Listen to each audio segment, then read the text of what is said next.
Hi ವೀಕ್ಷಕರೇ, ಎಲ್ಲರಿಗೂ ನಮಸ್ಕಾರ. ನೋಡಿ, ಸರ್ಕಾರದಿಂದ ಗೃಹಲಕ್ಷ್ಮಿ ಯೋಜನೆಯ 12ನೇ ಕಂತಿನ ಹಣ ಕೊನೆಗೂ ಫಲಾನುಭವಿಗಳ ಬ್ಯಾಂಕ್ ಖಾತೆಗೆ ಜಮಾ ಆಗಿದೆ. ಸಾಕಷ್ಟು ಫಲಾನುಭವಿಗಳು ಕಳೆದ ಒಂದು ತಿಂಗಳಿಂದ 12ನೇ ಕಂತಿನ ಹಣಕ್ಕಾಗಿ ವೆಯ್ಟ್ ಮಾಡ್ತಾ ಇದ್ರಿ. ಇಂತಹ ಪ್ರತಿಯೊಂದು ಫಲಾನುಭವಿಗಳ ಬ್ಯಾಂಕ್ ಖಾತೆಗೆ ಸರ್ಕಾರದಿಂದ ಹಣ ಜಮಾ ಆಗಿದ್ದು, ನಾಳೆ ಅಕ್ಟೋಬರ್ 8 ಮಂಗಳವಾರ ಕರ್ನಾಟಕದ ಕೆಲವು ಜಿಲ್ಲೆಗಳ ಫಲಾನುಭವಿಗಳ ಬ್ಯಾಂಕ್ ಖಾತೆಗೆ ಸರ್ಕಾರದಿಂದ ಹಣ ಜಮಾ ಆಗ್ತಾ ಇದೆ. ಅದೇ ರೀತಿ ಗೃಹಲಕ್ಷ್ಮಿ ಯೋಜನೆಯ ಪ್ರತಿಯೊಂದು ಫಲಾನುಭವಿಗಳಿಗೆ ಸರ್ಕಾರದಿಂದ ಒಂದು ಮುಖ್ಯವಾದ ಹೊಸ ಮಾಹಿತಿಯನ್ನು ಕೊಟ್ಟಿದ್ದಾರೆ.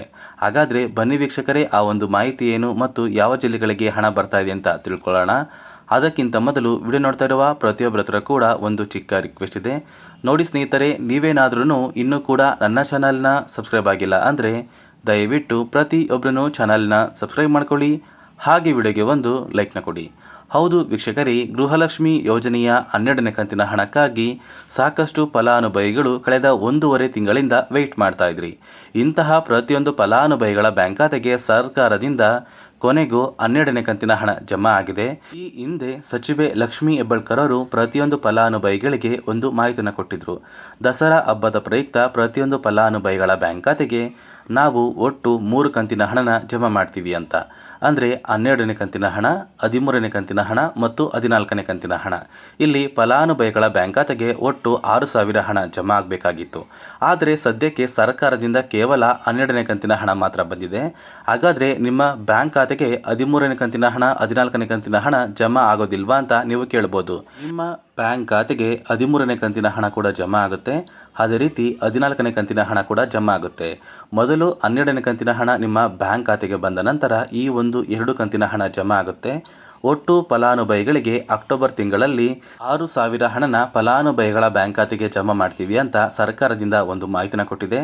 ಅದೇ ರೀತಿ ಈಗಾಗಲೇ ಸಾಕಷ್ಟು ಫಲಾನುಭವಿಗಳು 12ನೇ ಕಂತಿನ ಹಣ ಕೂಡ ಪಡ್ಕೊಂಡಿದ್ದಾರೆ. ಈಗಾಗಲೇ ತುಂಬ ಫಲಾನುಭವಿಗಳು ಕಮೆಂಟ್ನ ಕೂಡ ಮಾಡಿದ್ದಾರೆ. ನೀವು ಕಮೆಂಟ್ನ ಕೂಡ ಸ್ಕ್ರೀನಲ್ಲಿ ನೋಡ್ಬೋದು. ಅವರ ಬ್ಯಾಂಕ್ ಖಾತೆಗೆ 12ನೇ ಕಂತಿನ ಹಣ ಜಮಾ ಆಗಿದೆ. ಈ ಒಂದು ಮಾಹಿತಿ ಖಂಡಿತವಾಗಿಯೂ 100% ನಿಜ ಸ್ನೇಹಿತರೆ. ಫಲಾನುಭವಿಗಳ ಬ್ಯಾಂಕ್ ಖಾತೆಗೆ ಹಣ ಈಗಾಗಲೇ ಜಮಾ ಆಗಿದೆ.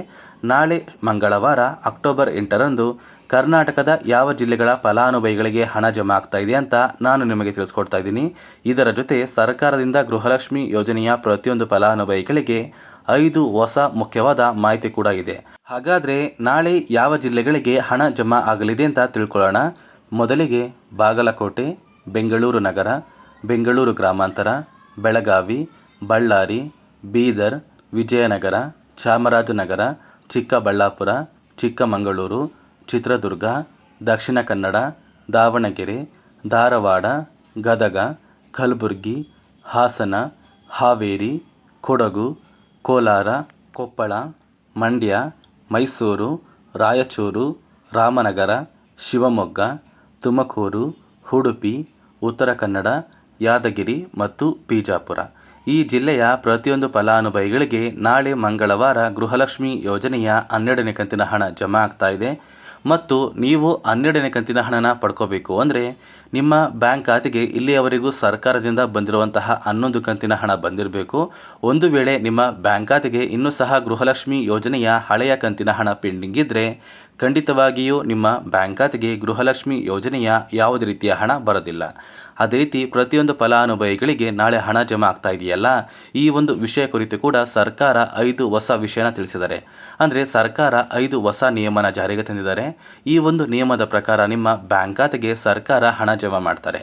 ಒಂದು ವೇಳೆ ಈ ಒಂದು ನಿಯಮನ ನೀವು ಪಾಲನೆ ಮಾಡಿಲ್ಲ ಅಂದರೆ ನಿಮ್ಮ ಬ್ಯಾಂಕ್ ಖಾತೆಗೆ ಹಣ ಜಮಾ ಮಾಡುವುದಿಲ್ಲ ಅಂತ ಸಚಿವೆ ಲಕ್ಷ್ಮೀ ಹೆಬ್ಬಾಳ್ಕರ್ ಅವರೇ ತಿಳಿಸ್ಕೊಟ್ಟಿದ್ದಾರೆ. ಹಾಗಾದರೆ ಆ ಒಂದು ನಿಯಮಗಳು ಏನು ಅಂತ ತಿಳ್ಕೊಳ್ಳೋಣ. ಮೊದಲಿಗೆ ನೋಡಿ ವೀಕ್ಷಕರೇ, ನೀವು ಗೃಹಲಕ್ಷ್ಮಿ ಯೋಜನೆಗೆ ಅಪ್ಲಿಕೇಶನ್ನ ಹಾಕಬೇಕಾದ್ರೆ ನಿಮ್ಮ ಒಂದು ರೇಷನ್ ಕಾರ್ಡ್ನ ಆಧಾರದ ಮೇಲೆ ಅಪ್ಲಿಕೇಶನ್ನ ಹಾಕಿದ್ದೀರಾ. ನೀವು ಹೊಂದಿರುವಂತಹ ಒಂದು ರೇಷನ್ ಕಾರ್ಡ್ ಏನಿದೆ, ಆ ಒಂದು ರೇಷನ್ ಕಾರ್ಡ್ಗೆ ನಿಮ್ಮ ಮನೆಯ ಸದಸ್ಯರ ಪ್ರತಿಯೊಬ್ಬರ ಆಧಾರ್ ಕಾರ್ಡ್ನ ಲಿಂಕ್ ಮಾಡಿಸ್ಬೇಕು. ಈ ಒಂದು ನಿಯಮ ಕಡಖಂಡಿತವಾಗಿ ಪ್ರತಿಯೊಬ್ಬರು ಕೂಡ ಪಾಲಿಸಬೇಕು.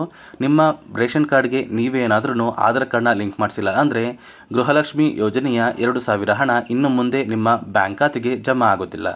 ಅದೇ ರೀತಿ ಎರಡನೆಯ ಒಂದು ನಿಯಮ ಬಂದು ನೋಡಿ ವೀಕ್ಷಕರೇ, ಸಾಕಷ್ಟು ಫಲಾನುಭವಿಗಳು ಗೃಹಲಕ್ಷ್ಮಿ ಯೋಜನೆಗೆ ಅಪ್ಲಿಕೇಶನ್ ಹಾಕಿದ್ದೀರಾ. ಆದರೆ ಒಂದೇ ಮನೆಯಲ್ಲಿ ಸುಮಾರು 3ರಿಂದ 4 ಸದಸ್ಯರು ಗೃಹಲಕ್ಷ್ಮಿ ಯೋಜನೆಗೆ ಅಪ್ಲಿಕೇಶನ್ ಹಾಕಿರೋದು ಸರ್ಕಾರಕ್ಕೆ ಕಂಡು ಬಂದಿದೆ. ಅಂದರೆ ಒಂದೇ ಮನೆಯ ಸದಸ್ಯರು 2ಕ್ಕಿಂತ ಹೆಚ್ಚು ರೇಷನ್ ಕಾರ್ಡ್ನ ಹೊಂದಿರೋದು ಸರ್ಕಾರಕ್ಕೆ ತಿಳಿದು ಬಂದಿದೆ. ಅದೇ ಒಂದು ಕಾರಣಕ್ಕೆ ಸರ್ಕಾರ ಇಲ್ಲಿ ಯಾರೆಲ್ಲ ಫಲಾನುಭವಿಗಳು ಒಂದೇ ಮನೆಯಲ್ಲಿ 2ಕ್ಕಿಂತ ಹೆಚ್ಚು ರೇಷನ್ ಕಾರ್ಡ್ನ ಹೊಂದಿದ್ದೀರಾ, ಇಂತಹ ಪ್ರತಿಯೊಂದು ಫಲಾನುಭವಿಗಳ ರೇಷನ್ ಕಾರ್ಡ್ನ ಸರ್ಕಾರ ಕ್ಯಾನ್ಸಲ್ ಮಾಡ್ತಾ ಇದ್ದೀವಿ ಅಂತ ಪ್ರತಿಯೊಂದು ಫಲಾನುಭವಿಗಳಿಗೆ ಒಂದು ಮಾಹಿತಿ ಕೂಡ ಕೊಟ್ಟಿದ್ದಾರೆ.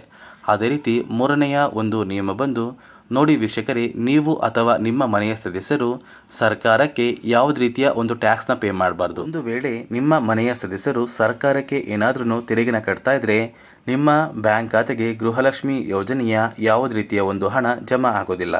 ಅದೇ ರೀತಿ ಗೃಹಲಕ್ಷ್ಮಿ ಯೋಜನೆಯ ಪ್ರತಿಯೊಂದು ಫಲಾನುಭವಿಗಳು ಯಾರೆಲ್ಲ ಇದ್ದೀರಾ, ನೀವು ಅಥವಾ ನಿಮ್ಮ ಮನೆಯ ಸದಸ್ಯರು ಸರ್ಕಾರಿ ನೌಕರರಾಗಿ ಕಾರ್ಯನಿರ್ವಹಿಸ್ತಾ ಇರಬಾರ್ದು.